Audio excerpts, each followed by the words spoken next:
Hi, I'm Ron Bielski, Managing Partner and Global CPG Lead of NielsenIQ Next, the Strategy, Growth, and Transformation Consulting Division of NielsenIQ, and you're listening to the CPGGUYS podcast. Welcome to the CPGGUYS podcast. Your hosts, Sri Rajagopalan and Peter V.S. Bond, explore how brands and retailers engage consumers in an increasingly digitally driven world. And now, here are the CPG guys.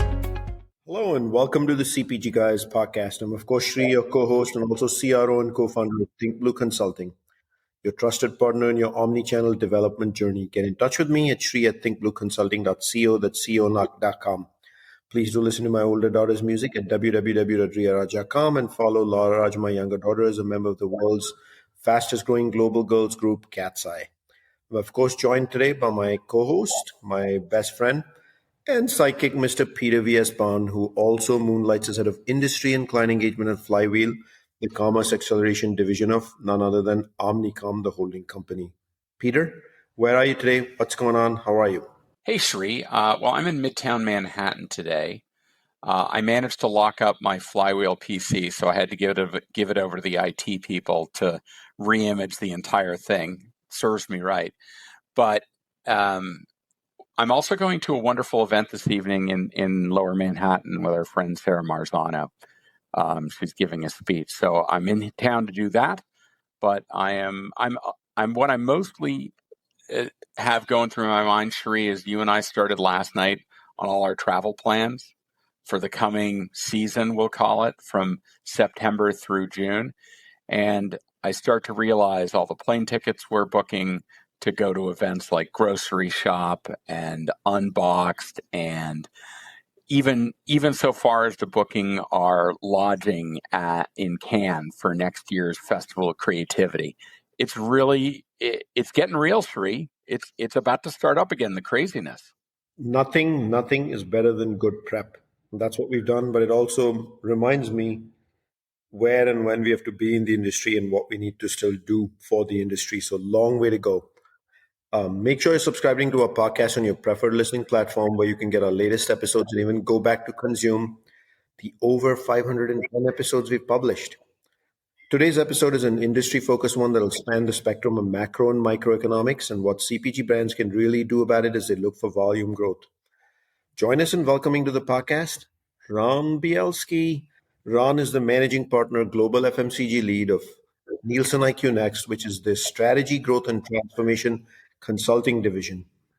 What is this division? We will cover this on the podcast. We will discover in depth what they do and how they can help you as a brand and help you actually sustain your growth. So let's welcome Ron to the CPG guys. Ron, thanks for making time. It was a pleasure to have met you at NielsenIQ C360 back in early summer. How you doing, man? Welcome. Yeah, I'm doing great. And it's great to see you again. And really, really excited. I've been a big fan of the podcast, so it's an honor to be here. So thanks so much. We're excited to have you on the podcast. We'll include in the digital show notes of this episode links to your LinkedIn profile, that of NIQ. And so let's get to the questions. Obviously, the first question on everyone's mind, just as Peter and mine, is Decompose. What is the strategic consulting arm of NIQ? Yeah, maybe I'll start with what our mission is as a team within NIQ. And just in a kind of a very short blip, it's really our mission is to connect our clients and help them connect what's now to what's next. So look at the now is really lives in the data that powers the insights that we provide to our clients. And the next is really helping our clients identify or possibly clarify and accelerate their path to success. So if we peel that onion back just a little bit, as part of NIQ, we hear from our clients on a daily basis, their aspirations and their challenges. And not only do we have access to lots of data that can help inform and solve some of those challenges, but more importantly is that we're sitting side by side with those clients on a daily basis, and we really understand how their business works. So our goal is not only to provide analytic insights to our clients, but also to help provide our clients with practical and actionable recommendations. So I'm really, really jazzed not only to be here, I'm jazzed about what I do and all the great things we're doing with clients. And everybody who knows me will tell you that I'm really, really energized about helping clients succeed. And I'm really, really excited to share a little bit about that with you today. Also, let's dispel a confusion. Are you primarily focused on brand growth CPG? Are you brand and retail? Either. It can be CPG or retail. Thank you for that overview. I think that helps set the context for our conversation. And Ron, welcome to the podcast. We're excited to have you. Thanks, Peter. In your role as head of strategy consulting, how are you advising brands and retailers to evolve in response to the most critical market shifts, especially regarding consumer behavior, inflation, and the supply chain volatility that everyone in our ecosystem has experienced over the last couple of years? Yeah. This topic is top of mind with a lot of our clients, and something that we're actively working with a lot. But I think it's safe to say that the new normal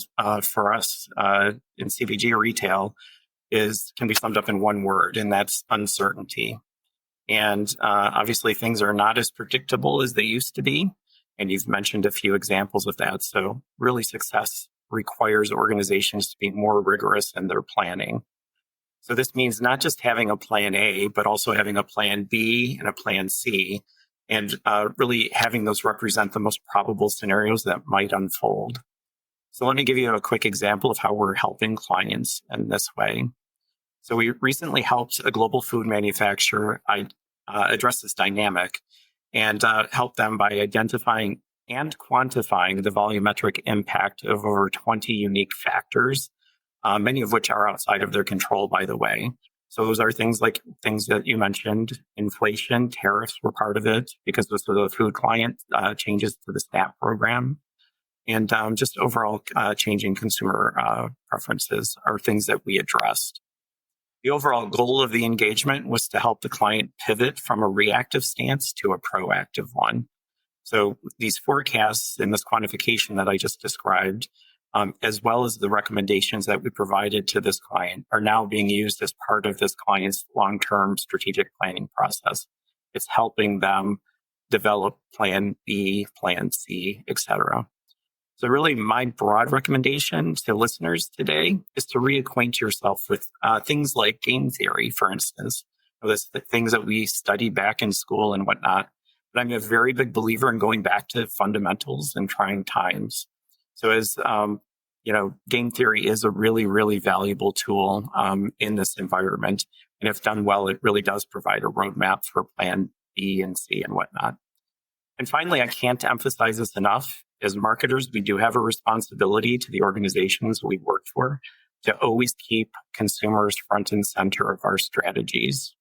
So in this case, we have to remind ourselves that uncertainty is a significant concern, not just for us in the business world, but for consumers and their day-to-day lives. So approaching these plans with empathy and compassion, revolving around this uncertainty, is actually going to help unlock opportunities for my clients, CPG companies.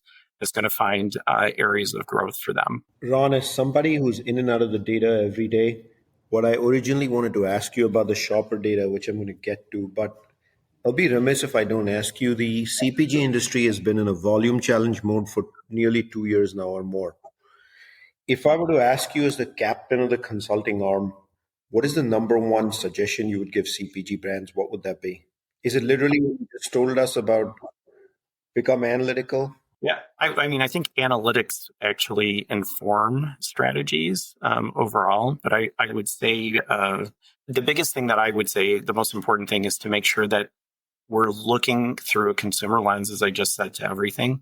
But that's also with the ability to enable and drive long-term trust with consumers.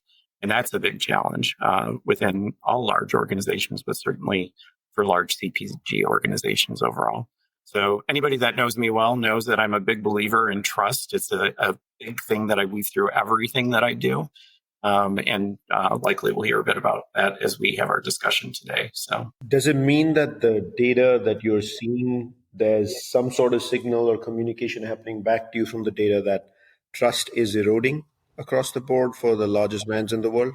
Yeah. I mean, when we look at brand health, and particularly when you decompose it down, definitely see generational gaps, in particular, different age cohorts, and particularly younger consumers. We do see erosion of trust in large organizations. And there's reasons for that, obviously. And again, we can talk about that in more depth. But definitely have seen that. And I think that's one of the reasons why you see some smaller brands emerging and things that maybe were much more difficult to do in the past, like when I started my career 30 some years ago, are a bit easier for smaller brands to gain some traction because of this trust that they're able to build with consumers, which sounds very, very odd because, again, back in the day, it was actually the big brands that had the trust, a component with them. So what a world we've come to now. But with vast shopper data at your disposal, NielsenIQ's disposal, how do you take that and help clients move beyond just data to actionable predictive strategies that drive growth and resilience? Surely you must have some sort of a process or playbook. Yeah, and to me, it's all rooted in finding insights within the data itself. That's what shifts data from just being information to being something that drives action and that predictability that you were just talking about. So if I think back again over the course of my career, I had a mentor many, many years ago who would always remind me that within any data set, there are insights. And the challenge, particularly when you have large quantities of data, is finding those insights that are most impactful for clients. Those are the ones that drive the transformation and drive the growth that's at the root of what NIQ Next does. So my beginning point when I'm, faced with this challenge is really to look at data, classify it into one of two buckets. The first bucket would be what describes what is today, the now that I was talking about. The second bucket is the data that informs what could be, so the next or the vision of the brand. And the insight sits in the middle of the two. So the bigger the delta between what's now and what's next, or what is today and what could be tomorrow, that bigger delta actually drives and helps us identify more impactful insights. So really then we start talking about, okay, how do you make those actionable? And really, the actionability of this is really the roadmap that connects what that vision is to from where we are today to where we could be. So ultimately, the key to success in all of this, though, is all about measurement and choosing KPIs that we can measure and show, I'll call it progress towards that end vision. And then, I would say around resilience in particular, I think the key thing again, and I know I sound repetitive a bit, is really having contingency plans in place, being ready for the unexpected. And that's just, again, the new normal that we live with today. So, Ron, I want to build a little bit on what Sri mentioned, the volume challenges that brands are facing. I think it's safe to say that for most of the big consumer goods, the fast-moving consumer goods brands, the 80 to 90% of the volume is still in physical retail, but that's the channel that is seeing no growth or even negative growth right now. Whereas e-commerce and marketplaces is where you're still seeing double-digit growth in many cases. So I guess my question to you is this. How have the rise of marketplaces and e-commerce, how is it reshaping your strategic consulting approach for CPG clients, balancing the offline versus online? I need to protect the business where most of my sales are occurring, but I'm not really driving growth there. It's kind of just, I'm sitting in front of the net trying to keep the pucks from going in. Like, how are you trying to give advice? And I particularly think about some of the, digitally native brands that want to cross the chasm and actually scale. Like what's your basic approach and how do you think about contextualizing this for your clients? Yeah, sure. And I guess maybe I'll start with the backdrop. And this is why I'm so excited about working for a company like NIQ. And one of the things we talk about with our clients is that we provide the full view. And OmniShopper is central to that, right? So the good news is we have information, we have data that can feed those insights that I was just talking about to inform what you were just mentioning. So from a consulting perspective, we're in a really, really good place to, help our clients address these challenges. Now, to me, as it relates to CPG overall, it's all about making sure that products are available where consumers expect to find them. And we have to remove friction for our consumers. They're challenged day to day. We know all, people are working multiple jobs just to make ends meet, things like that. And that's where the magic starts happening. So our consulting on this topic is really guided by those consumer expectations, which, oftentimes are aligned to the specific categories that they're in. So for some categories like pet care, online shopping has an enormous consumer benefit. Nobody likes to, carry, 30-pound bags of dog food from the grocery store into their trunk of their car and then into their house when the option exists to just have it delivered directly to your doorstep. For other categories, things like beauty, digital marketplaces have definitely emerged as a big growth engine. And in my mind's eye, if you decompose that a little bit, it's really driven by credibility. So a short TikTok video may have much more credibility in consumers' eyes because there isn't a lot of production and editing that's happening with them. It comes off as much more authentic versus maybe, slick television ads and things like that, where there may be some skepticism in consumers' eyes. But for other categories, things like fresh food and whatnot, online shopping has emerged, but there are operational challenges there and logistical challenges, which means that brick and mortar are still going to play a role in that. So big picture, it's more about really, really, again, looking at things through a consumer's lens and trying to remove friction, make their lives easier on a day-to-day basis. And that's where we win. Let me remind our audience that we're speaking with Ron Bielski from NielsenIQ. So let's get into one of the heated areas in the industry. I want to say private label, but it's more like private brands these days. Many retailers are expanding private brand offerings while consumers are more price conscious than ever. In your data, what you're looking at, your insights, strategy, positioning, what are you telling CPG brands to do? How do they preserve margin and differentiate in this environment? Yeah, when I'm consulting on brand strategy with clients, the first thing that I always start with, and I actually do this with clients when I first meet them, ask them to pull out a piece of paper and a pen or a pencil and write down what is the definition of a brand. And it is a very interesting exercise if you think we're all marketers and whatnot, but the varying answers that you might get. But the one that really provided clarity for me early in my career is all about relationships. And that specifically the way I would answer that question in a sentence is that our brand is a relationship between a person and a product or service. And that we really, really need to emphasize the word relationship there. And think about that relationship and how you nurture a relationship from a consumer product perspective. So at the end of the day, if a product has a weak relationship with people or no relationship with the people, it actually is much more of a commodity. It's going to be driven by price more than anything else. But products that have a robust relationship will help drive consumer loyalty. And obviously, that's the North Star for most of my clients. But given that definition, we need to continually remind ourselves, as you just said, that private label, we need to look at private label now as brands. Back in the day when I think about when I was a child and went to the grocery store and whatnot, there used to be just an aisle that was all private label and everything was in a black and white packaging and things like that. We have evolved tremendously from there. And private label and the retailers that own those private labels are doing a good job in terms of developing and nurturing those relationships.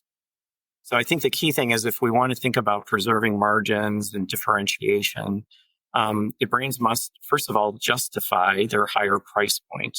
That's typically where private label is competing. And the obvious example of that is P&G, and they're really masters at this with their strategy around noticeable product superiority. And really, really driving that if you're competing not just against other CPG manufacturers, but also private label. But then the other thing is making sure that we're keeping consumers engaged. And just like any relationship, we've got to work on nurturing those relationships And this is where the role of contemporary marketing tools really comes into play. Back in the day, marketing was kind of a one-way communication avenue. We were, talking to consumers, and we could really control the dialogue about what a brand is and what it stands for. The world has shifted dramatically. We all know that. So embracing those techniques and really thinking about where it's not just a one-way communication avenue, but we're actually the best marketers that are actually addressing this are actively listening to consumers. They're developing the relationship. They're gaining insight from what consumers are saying and doing, and actually not just listening, but doing something about it. And then obviously innovation plays a big role as well in making sure that we're staying ahead of the curve and we're finding those insights and addressing them through innovation. So again, that gap that I was describing on what is and what could be. And then finally, as always, is making sure that we're building trust over time, and that it's critically important that trust is preserved, and because we know that it's really hard to recover when trust is broken with client or with consumers. So I'd say, big picture, it's really, really, really about this idea of relationship, and always remind our clients around that idea and that concept. Ron, I am tempted to ask you on the trust angle, if trust is eroding, especially with a given generation and also across generations, is private label gaining trust? That's a really good question. I would say that it may not necessarily be that they're gaining trust, but they're potentially being given opportunities to fill in where trust has been broken by maybe a well-known brand. So we've obviously seen examples of this over the past handful of years and whatnot. But when that happens, it opens the door for private label or smaller brands to step in and start building that trust. Yeah, Ron, I'll build on that. I don't know that necessarily they broke the trust, other than maybe they broke the trust on the price differential, and that was enough. Also, during the pandemic, scarcity of resources caused brands to make decisions about either assortment refinement or allocation, and that meant that there were a lot of out of stocks, and so consumers were forced to try other products. What I found is that when consumers are presented with another brand, they try it. If the quality is equal in value, then suddenly the price is the most important thing. It's not the most important thing as a standard. Most people think it is. That's built into the equation. It's actually the quality of the product. And the other thing that's really driving private label is trust. Is actually user-generated content, product ratings, and reviews. Now that they can access and they see that another 1,000 people have tried that private brand and they consider it to be equal in quality, that's enough for them to, if the price differential is really irritating them, that's enough to get them to move from a national brand to a private label. And once they're there, it's pretty hard to get them back, don't you think? Absolutely. And that's what I was describing in terms of this idea of it just opens the door and making sure that once that door is open, it's hard to close it. So the one category that, I'm sorry to go on this, but it really is fascinating to me. The one category, and you mentioned P&G, where I don't see a lot of private label, is laundry detergent. And I would also say toothpaste. Those two categories are categories where the big players seem to have kept private label at bay, right? You walk in, you don't see private label toothpaste. If you see private label detergent, it's one or two facings. And the rest of it are the too big, it's all Unilever, it's all Procter & Gamble.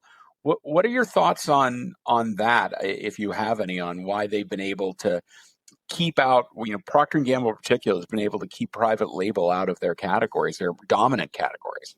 Yeah, just my opinion on this is I think a lot of these categories that you were just mentioning are very personal, right? Toothpaste, something obviously is incredibly important for oral health and whatnot, but you're putting it in your mouth and whatnot. And then again, not saying that there may be an opportunity for private label there, but when you think about the power of the brands that Procter & Gamble has nurtured over decades, And I'll speak for myself, for in the laundry detergent category, the brand that I use is the brand that my grandmother used and the brand that my mother used. And, Fair enough. it's a good example of the power of brands.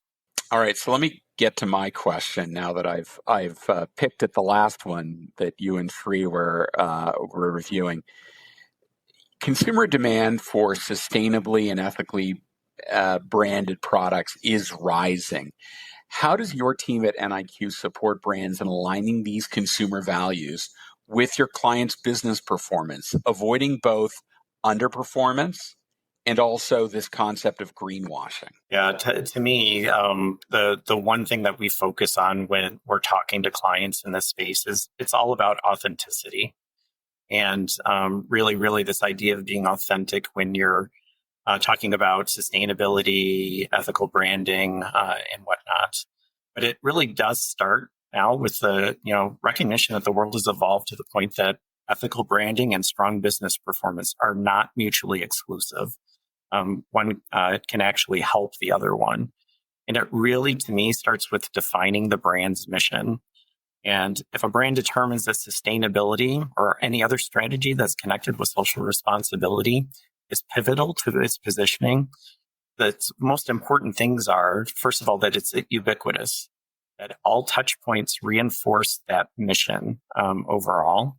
But then also this idea of authenticity, which means that, it makes sense to consumers, first of all, that they can clearly see the connection between the product itself and the mission that the sustainability mission that we were just talking about exists. But that there's also a commitment to it. And that commitment lives through thick and thin. So again, there's obviously been some high profile examples where brands had a stated mission in the space and have deviated from it. And from a consumer point of view, that just becomes an example of inauthenticity. And being inauthentic hurts brands, not just the brands that are involved, but it can hurt all, in the case of what I do, all major CPG manufacturers, because again, it erodes trust in large organizations. So ultimately, people vote with their wallets. So if a brand sticks to its mission through thick and thin, it drives clarity and it builds trust. Ron, I got to go to Ask Arthur. If you've heard about Ask Arthur. So what role is artificial intelligence playing in NielsenIQ strategic consulting capabilities? Are you leveraging Ask Arthur from forecasting, scenario planning, shaping the future, strategy advice, brand strategy?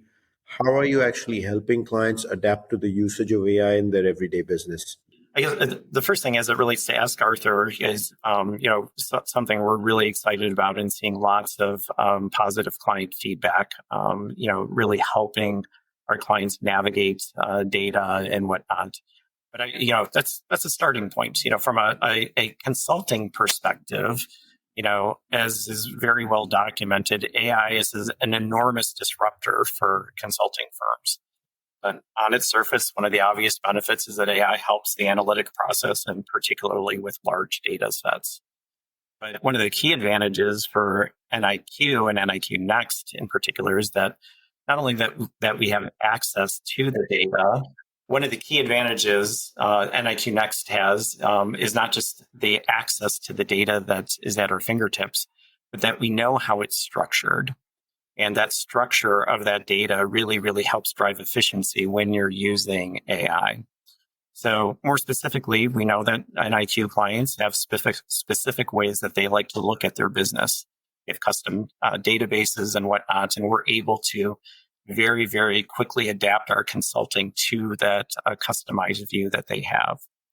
So why is that important? It's because AI absolutely can help drive efficiency in analytics and inform forecasting and scenario planning, but it can't just be for efficiency's sake. It needs to lead to higher quality insights. So this comes from AI finding important insights that maybe a human intelligence may miss. Again, just because of the large quantities of data that has to be sifted through. So AI is playing a big role in our consulting, but we also view there to be a tremendous value in AI and human intelligence working in harmony together to provide those actionable recommendations. So I did speak a couple minutes ago about the importance of delivering actionable recommendations to our clients. To do that, we need to understand the environment that our clients are operating in. So, for example, we know all consumer products companies have resource constraints. There are not unlimited amounts of resources and even some cultural considerations within those clients. So human intelligence is the most effective way of doing that now. So what excites me is the marriage between the two. It's this idea of AI really helping identify those insights and analyzing or driving efficiency in the analytics. But it's also that marriage with human intelligence that helps drive the transformation and those actionable recommendations. So, Ron, our podcast recording software, Riverside, offers the option of an AI co-host. Should I pull the trigger on that? Is it time yet? Or am I sticking with Sri for a little while longer? Yeah, I'm going to say, there's a good partnership here. That there's a lot of magic happening. So I'd stick with the magic you've got going on right now. Okay, I just wanted to check. I figured you. Ron, can you imagine somebody recommending their own epitaph? That's just hilarious. All right, Ron. So post-pandemic, consumer markets are diverging. How do you help your clients calibrate strategies across diverse regions, be it developing or emerging markets? Yeah, and assuming that the common goal of all CPG manufacturers is to maximize growth, we're advising our clients to view things like you might view your personal investment portfolio. So knowing nothing is guaranteed, we want to manage risk, which usually leads to a discussion about diversification, but also about investing disproportionately where you think there could be a significant opportunity. So placing bets on the table. So from a developing market perspective, we know that roughly 2/3 of global FMCG growth, will come from developing or emerging markets. So there's lots of focus, particularly on Asia Pacific, for instance. But with that comes some challenges. Those challenges are fragmentation in particular. So we've seen global CPG manufacturers struggle because it's difficult for them to develop a bottom-up strategy for each one of these markets because of this fragmentation. So the end result becomes that there's underperformance relative to what I'll call local giants who have developed strategies and built brands in markets that are specific to the markets that they serve. So with that as a backdrop, we use analytics to help our clients develop top-down strategies to, first of all, identify the markets that they want to invest in and drive growth. But once those decisions are made, success is really going to be driven from a bottom-up strategy specific to each individual market. So it's the combination of this top-down and bottom-up strategy and execution that really is the recipe for success. So that's why at NielsenIQ Next, we made the decision a while ago that we have boots on the ground in all parts of the world to help drive the top-down and the bottom-up. Ron, innovation is the lifeblood of a CPG because that's what keeps a consumer, a shopper coming back again and again, even though it's such a small percent of the category. It gives the consumer the desire to want to learn about a brand and keep coming back to it. We're living in a very different world today where the attention span is 5 seconds. It's on social media, and the large innovation cycles of the biggest CPG brands, 18 months, 36-month planning. Those days are all long gone because trends are coming and going in social media in hours and days and minutes. So how are you advising on faster innovation cycles, stronger retailer collaborations to actually continue to capture these opportunities in store and online? And obviously, innovation's agility has been an area of focus for CPG firms for quite some time now. I think there's a lot of lessons learned from the focus on that. And to me, the big thing as we've examined this dynamic with clients is really taking a look at, to drive that agility, where are we cutting corners? And the most basic way I can think about it is if you think about the innovation process overall, it usually starts with insights, which lead to idea generation, concept development, product development, and then execution, and with oftentimes stage gates in between. The most common mistake that I've seen for clients that are really focused on innovation, agility, and speed to market is that CPG manufacturers oftentimes skip that very first step, that they jump directly into idea generation for the sake of agility.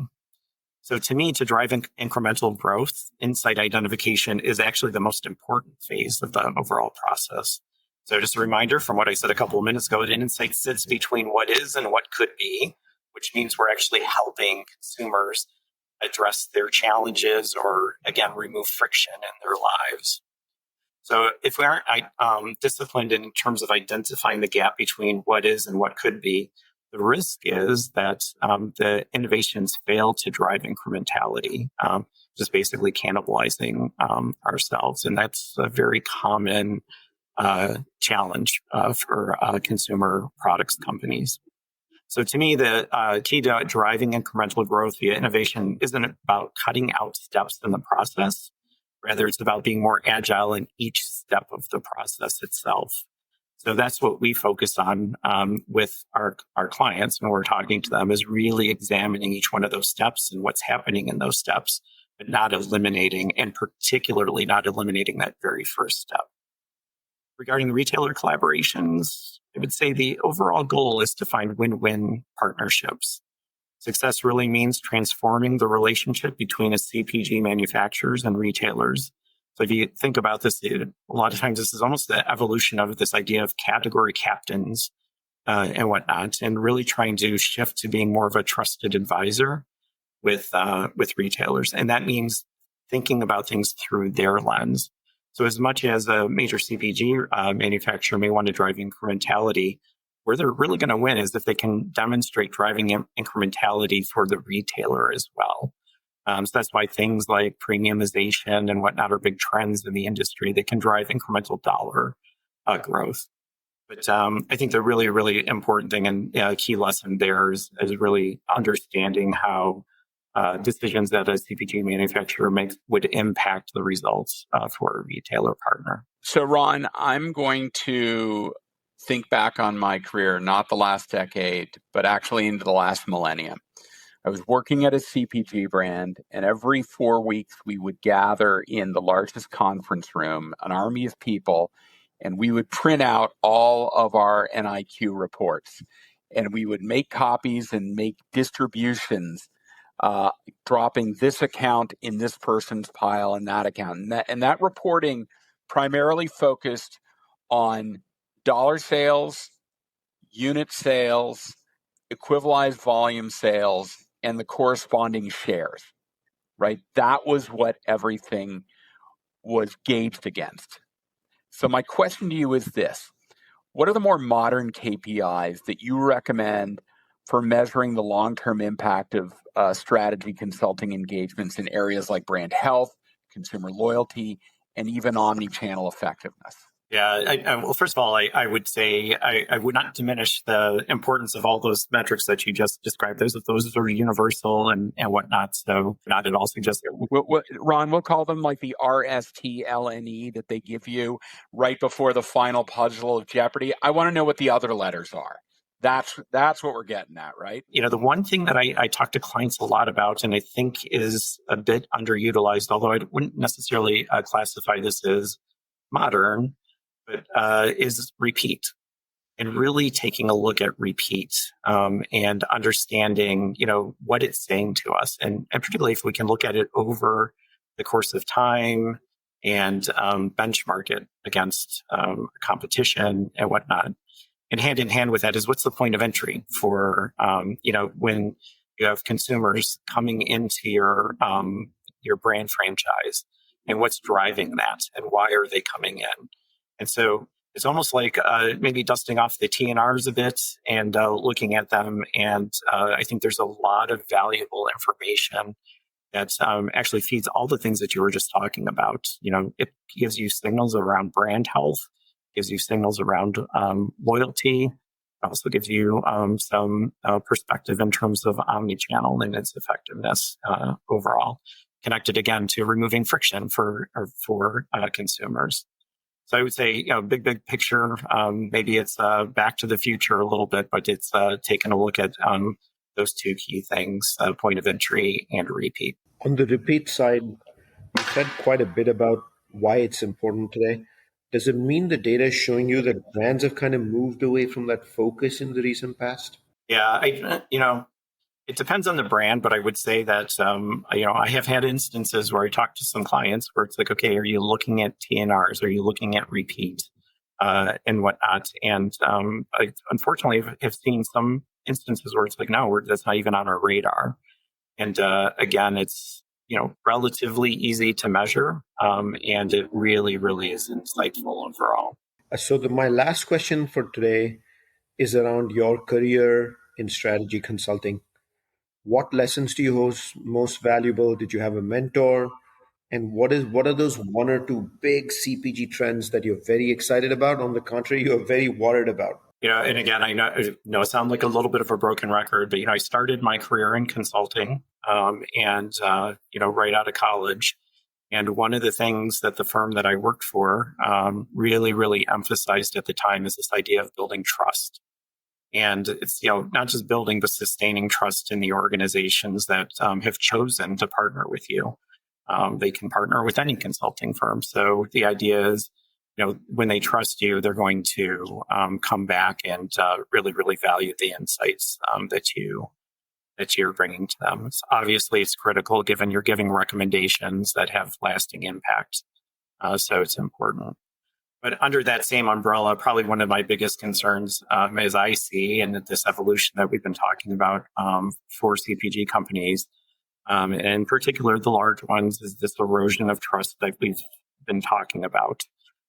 Younger consumers are more skeptical about the motivations of putting air quotes around this big business in general. And because of the role that CPG products play in their day-to-day lives, it's a really important issue to address. And it's not just about sophisticated marketing and whatnot, but it's actually the actions that are being taken to build and nurture that trust. Now, given that, I would say, what I'm excited about when I think about trends, and, one of the big trends right now is around health and wellness. And that trend is, not just emerging, but is, continuing to evolve. So the obvious benefit to the consumers themselves is that it, provides an opportunity for CPG companies to build trust back with their consumers. But it's got to be done in the right way. And that's where authenticity comes into play. So I would say that that's the big thing for me, and really, really excited about the clients that I'm working with that are focused on health and wellness right now. What a terrific conversation. Let me thank our audience for listening to this wonderful episode. Do leave us a rating and review on the Apple Podcast platform, Spotify, or your favorite listening platform, because it informs us how well we're doing and if you're having the right conversation with the right people. To all of you, sincere thank you from Peter and me. You make the show happen. To all our sponsors, whether this podcast, our parties, events, hosted dinners, having us at panels, thank you. Peter, it's been fun as always doing this podcast with you. What was your big takeaway on this episode, learning from Ron? Sure, Sri. Whether it's an enterprise or a challenger brand, they're in brick and mortar, direct to consumer, somewhere in between. If they're looking for growth, NIQ Full View enables the consulting team to assess the market and provide precise recommendations in today's omnichannel world. How about you? Scary one, actually, Peter. My big takeaway, erosion of trust, because we opened the episode with trust as the number one challenge. I asked Ron what scares you or what excites you, and it came back to trust and authenticity at the end of the day, with health and wellness being an anchor component of it. I sincerely worry if the entire story of the largest CPG brands in the world is built around that crazy love for brand via trust, when a lot of their ingredient profiles, a lot of who they are, the actions that they take are being questioned. It's a very tough battle to actually fight, follow, or to be able to play. And I do sincerely worry about whether they can run that race at scale. And so, Peter, I can't thank you enough for joining me. Ron, thank you for bringing your wisdom to the CPG guys. Thanks for having me. Really, really appreciate it. That's a wrap of this episode. We will see you soon on another episode of the CPG Guys.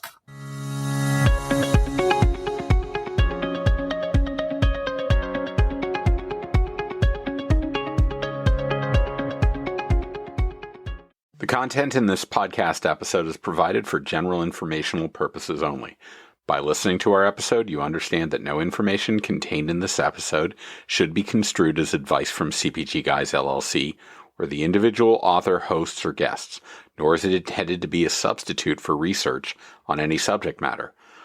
Reference to any specific product or entity does not constitute an endorsement or recommendation by CPG Guys LLC.